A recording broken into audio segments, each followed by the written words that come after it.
Bismillahirrahmanirrahim. Assalamualaikum warahmatullahi wabarakatuh. Bapak-bapak, saudara yang oleh Allah Subhanahu wa taala, di Ramadan yang ke-18 ini tausiah disampaikan oleh Bapak Ustaz Zainal Sinambela SPRI, Bapak Bermasrur.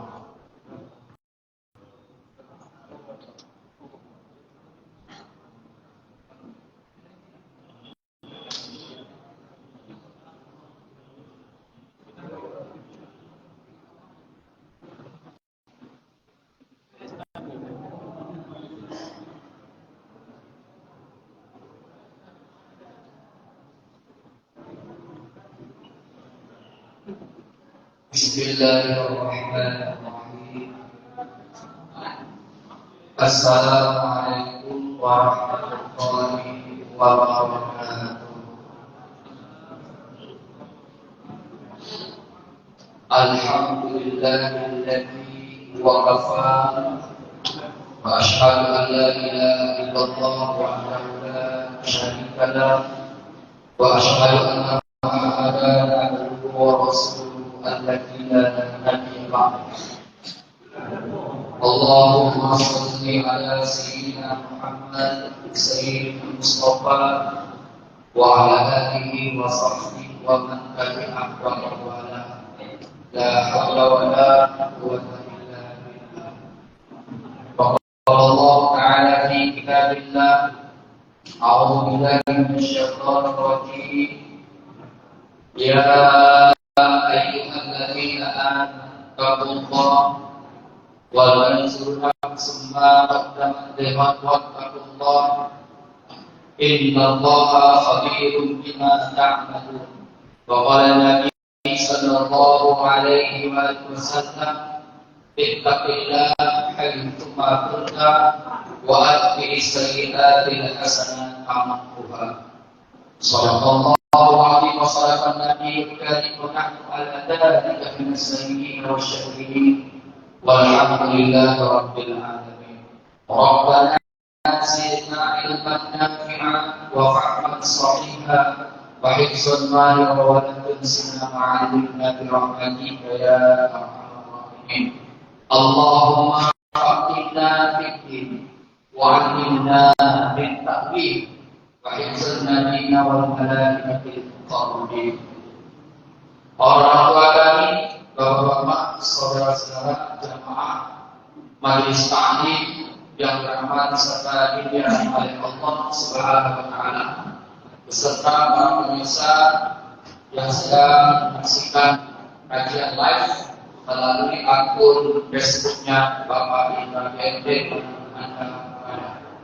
Mudah-mudahan kita semua dalam firman Allah Subhanahu wa taala serta diberikan kemudahan pertolongan untuk melaksanakan berbagai macam aktivitas kita, termasuk ibadah puasa yang ke-18 ini. Semoga Allah memberikan kekuatan kepada kita sehingga kita bisa sempurna dalam melaksanakan ibadah. Amin. Allahumma rabbal alamin. Bersyukur kita kepada Allah dengan mengucapkan alhamdulillah rabbil alamin. Saat kita berselawat kepada Rasulullah Muhammad sallallahu alaihi wasallam dengan mengucapkan Allahumma shalli ala sayyidina Muhammad wa ala ali sayyidina Muhammad. Mudah-mudahan kita semua termasuk orang-orang yang mendapatkan syafaatnya di yaumil akhir. Amin ya rabbal alamin. Kepada Bapak, orang tua kami, beserta saudara-saudara kami, serta para pemirsa yang sedang menyaksikan kajian live Facebooknya akun Bapak Indra GMD mana di mana berada, dan mungkin barangkali para pendengar yang sedang mendengarkan kajian ini melalui mic yang berada di luar sana. Mudah-mudahan kita semua dari Allah yang sangat saya hormati. Ini kita belajar bersama dari sebuah hadis Rasulullah Muhammad Sallallahu Alaihi Wasallam. Hadis ini diriwayatkan oleh Imam At-Tabrani dalam kitab hadis Al-Mu'jam Al-Awsat. Nomor hadis hafal itu 278. Hadis yang serupa juga diriwayatkan oleh Imam Abu Nu'aim dalam kitabnya Hilyatul Awliya. Hadis yang sama juga diriwayatkan oleh Imam Al-Hakim dalam kitabnya Al-Mustadrak nomor hadis 7921 dari seorang sahabat yang bernama Sahal bin Sa'ad. Ada kaitannya dengan apa yang kita sampaikan tadi melalui khutbah Jumat tadi. Ada kaitannya. Artinya ini episode yang kedua. Episode tadinya satunya tadi yang simbang. Bagaimana kita mendengar dari itu. Dari Sahal bin Sa'ad ini menceritakan kepada kita bahwa Rasulullah Muhammad Sallallahu Alaihi Wasallam pernah berjumpa dengan malaikat Jibril. Jibril datang kepada Nabi Muhammad Sallallahu Alaihi Wasallam untuk memberikan informasi, sebuah nasihat kepada kita selaku umat Rasulullah Muhammad Sallallahu Alaihi Wasallam. Kenapa tak langsung kepada kita sampai Jibril itu? Karena kita tak mampu malaikat Jibril. Karena kita terbatas, kita tidak diberikan oleh karunia oleh Allah Subhanahu Wa Taala untuk bisa melihat yang gaib. Kita cuma diberikan satu keyakinan percaya kepada yang gaib. Tapi Nabi kita adalah Muhammad Rasulullah Sallallahu Alaihi Wasallam adalah satu-satunya manusia yang mulia yang diberikan oleh Allah berbagai macam kelebihan. Salah satu di antaranya Rasulullah itu bisa melihat makhluk yang gaib, termasuk jin dan malaikat. Salah satu di antaranya adalah malaikat Jibril atau malaikat Jibril. Jadi Jibril datang kepada Nabi Muhammad untuk bercerita untuk menasihati kita di manusia zaman sekarang. Apa kata Jibril? Dalam hadis ini setidaknya ada 3. Kata Jibril, Ismasyika fa'innaka mayyitun. Itu satu. Yang kedua, wahbib man ahbabta fa'innaka mafaritu. Yang ketiga, ikmal masyikta fa'innaka majziyun bi. Jadi ada 3 poin sebetulnya nasihat malaikat Jibril untuk kita melalui kalam lidah Rasulullah Muhammad Sallallahu Alaihi Wasallam. Yang pertama kata Jibril, Ismasyika, hiduplah sesuka hatimu. Kalau bahasa kita dibalik lantak kau lah. Hendak kau bagaimana kau hidup kau bantai kau lah. Hendak terlamput kau guling.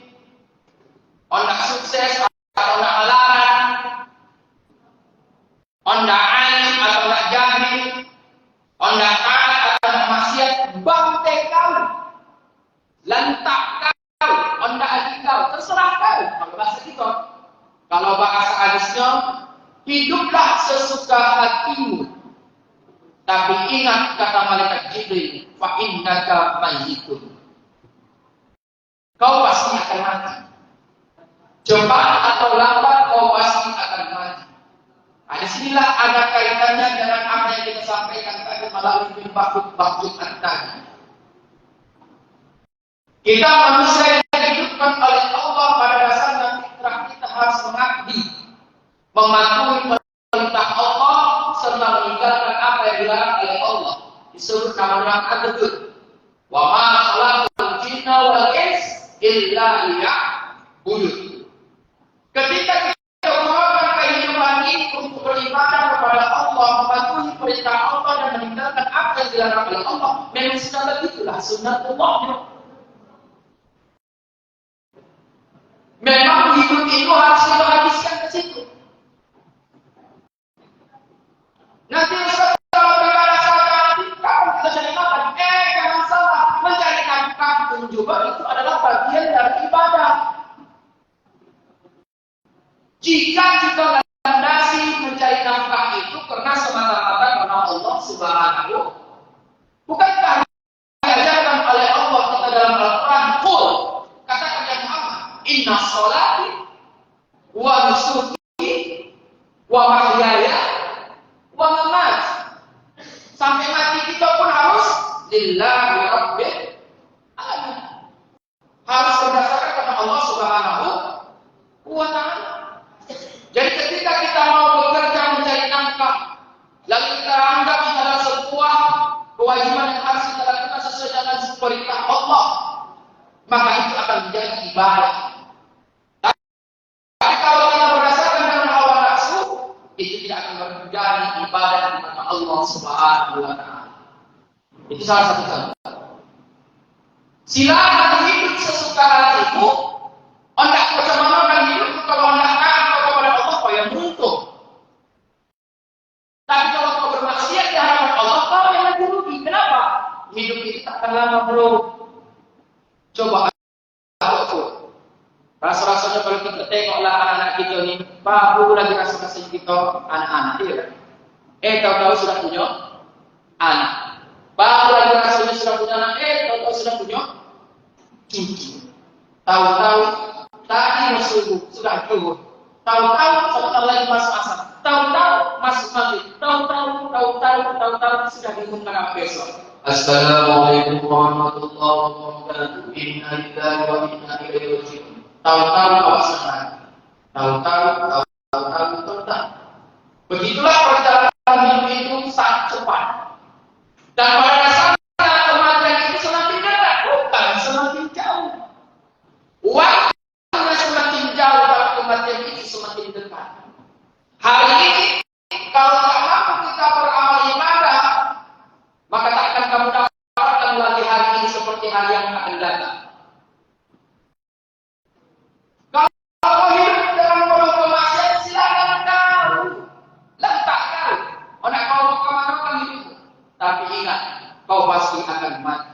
Kullu nafsin dha'iqatul maut. Jangan sempat nanti seperti apa yang kita sampaikan di atas mimbar. Jangan sempat datang korban penyesalan itu menghinggapi diri baru.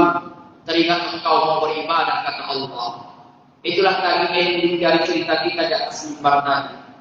Mumpung lagi hidup, mumpung diberikan oleh Allah kesempatan, mumpung diberikan oleh Allah kesehatan, mumpung diberikan oleh Allah kekuatan, mumpung diberikan oleh Allah kelapangan. Lalu apa alasanmu untuk tidak mau beribadah kepada Allah Subhanahu wa ta'ala? Nanti di hadapan Allah kita akan disandingkan oleh Allah. Seberapa benar posisimu? Coba kau bandingkan dengan hamba yang ada di Palestina. Hari ini mereka jangankan merasakan dinginnya AC, jangankan merasakan dinginnya kipas angin, jangankan merasakan enaknya jus alkohol ketika berbuka, jangankan enaknya merasakan nasi goreng ketika waktu sahur, makan kentang dan lain sebagainya. Tapi kok mereka tetap beribadah kepada Allah Subhanahu wa ta'ala. Kau berikan kau begitu nikmat, rumah ibadah begitu nyaman, kesehatan begitu cukup, kekuatan bisa. Tapi mengapa tidak akan habiskan untuk beribadah kepada Allah? Nanti kelak akan ditanya oleh Allah Subhanahu wa ta'ala. An umri fima afna. Kau diberikan waktu, umur, lalu kemana kau habiskan umur itu? Inilah nasihat yang berkata dari malaikat Jibril untuk kita. Jibril tidak mengatur bagaimana pola kehidupan kita, tapi ingat, setiap yang bernyawa pasti akan mati. Kau akan kembali kepada Allah Subhanahu wa ta'ala. Jadi sebagai orang yang beriman, bapak-bapak, orang tua kami, saudara kami, serta pemirsa yang sedang menyaksikan kajian zuhur atau ba'da zuhur, kebetulan di ba'da Jumat di Masjid Saksi melalui akun Facebooknya Bapak Ibn Rabi'ah. Mari sama kita renungkan hadis tentang waktu yang telah diberikan oleh Allah ini untuk tetap senantiasa beribadah kepada Allah Subhanahu wa ta'ala. Itu yang pertama. Yang kedua, wahbib man ahbabta fa innaka mafariqu. Silakan cintai apa yang ingin kau cintai. Silakan kau sukai apa yang ingin kau sukai. Silakan kau miliki apa yang ingin kau miliki. Tapi ingat kata malaikat Jibril, fa innaka mafaruqu. Suatu saat kau akan berpisah dengan apa yang kau cintai. Bapak-bapak, orang tua kami, kita di dalam Islam ini tidak dilarang untuk mencintai sesuatu. Tapi yang dilarang di dalam Islam ini adalah ketika kita melebihi rasa cinta kita kepada sesuatu itu dengan yang lain. Ada rasa lebih. Seorang anak mencintai orang tuanya, silahkan. Tapi tidak boleh melebihi rasa cintanya itu kepada orang tuanya dan kepada yang lain. Orang tua mencintai anaknya, silahkan. Karena itu memang sudah anugerah. Istri cinta suami, suami cinta kepada istri, orang tua cinta kepada anak, anak cinta kepada orang tua, awak cinta kepada pekerjaan, silahkan. Karena itu memang sudah ditetapkan. Tapi yang dilarang di dalam Islam ini jangan terlalu cinta kali. Kenapa? Karena sesuatu yang terlalu cinta kali, ketika kita berpisah dengan apa yang kita cintai, maka dia akan dapat menimbulkan efek yang luar biasa. Sekurang-kurangnya, setidak-tidaknya bisa menyebabkan kita menjadi orang yang stres. Mungkin bapak-bapak, saudara-saudara telah menyaksikan melalui akun media sosial, terutama di TikTok. Ada anak perempuan yang alhamdulillah dikatakan oleh orang tuanya yang melihat anak ini soleh, sholat tak pernah meninggal. Tapi satu ketika si anak perempuan ini sehabis sholat subuh, mamanya mulai heran. Kenapa si anak ini tak keluar dari kamar untuk mandi segera dan berangkat bekerja? Mungkin tidur, itu perasaan orang tua. Tapi ditengok jam sudah menunjukkan jam 7 pagi. Mulai ke-8 timbul rasa kegelisahan di pojok pintu. Anak tak menjawab. Akhirnya didobraklah pintu. Apa yang terjadi bapak? Apa yang terjadi wahai saudaraku? Dilihat anak yang sedang memakai kena telepon, bunuh diri di dalam kamar yang gantung diri. Apa kenapa? Ternyata diselidiki dapatlah handphone. Ditengok dalam handphone itu ada chattingan. Bahasanya singkat. Mohon maaf deh, kita tidak bisa bersama lagi. Kau dan aku kita putus. Frustasi karena dia sangat terlalu cinta, mungkin barangkali sudah ia sanggup berkorban untuk orang yang dicintainya. Tapi ketika orang yang dicintainya tidak mau menerima cintanya, bunuh diri. Dan kejadian ini bukan sekali atau 2 kali. Termasuk kepada kita yang jangan terlalu cintakan dengan jabatan. Kenapa? Bisa saja nanti jabatan itu meninggalkan kita atau kita yang akan meninggalkan jabatan. Kalau kita meninggalkan jabatan, berarti kita minta resign, kita minta berhenti. Tapi kalau jabatan meninggalkan kita, berarti kita diberhentikan. Begitu kita butuh dan cinta dengan sesuatu itu terlalu berlebih, lalu pada saat itu kita kehilangan sesuatu itu, maka pada saat itu timbullah satu keputusasaan. Dan ini dilarang di dalam agama kita.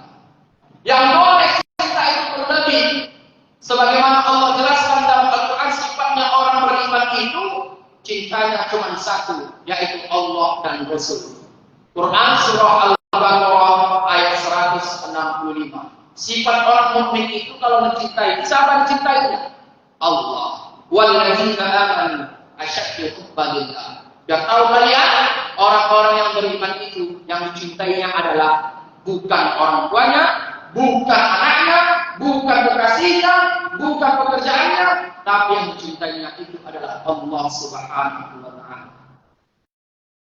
Bahkan orang yang beriman menyadari jika cintanya itu mengalahkan dan cintanya Allah Subhanahu wa Ta'ala pada saat itu, kata Rasulullah, kita tidak beriman. Sampai dalam sebuah hadis Rasulullah mengatakan kepada kita dari sahabat Anas bin Malik, Rasulullah pernah bersabda, la yu'minu ahadukum hatta akuna ahabba ilaih.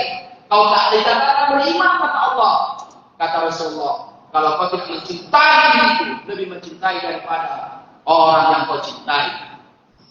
Maka ini dirahmati dan dimuliakan oleh Allah Subhanahu wa taala. Makanya kalau kita lihat apa yang dipertahankan oleh saudara-saudara kita yang ada di Palestina sana. Minggat orang apa yang dipertahankan oleh Hamas itu? Udah, kita kata saja presiden kenapa berbahasa itu, tapi tidak. Karena mereka yakin cinta mereka terlalu besar kepada Allah, maka mereka pertahankan itu presiden. Malu kita sebagai umat muslim yang terbesar di dunia, katanya menurut data. Tapi apapun tak yang bisa kita perbuat untuk saudara-saudara kita yang ada di Palestina. Maka kita akan dirahmati dan dimuliakan oleh Allah Subhanahu wa taala. Dunia ini sementara, pasti akan kita tinggalkan. Maka jangan terlalu cinta dengan urusan dunia.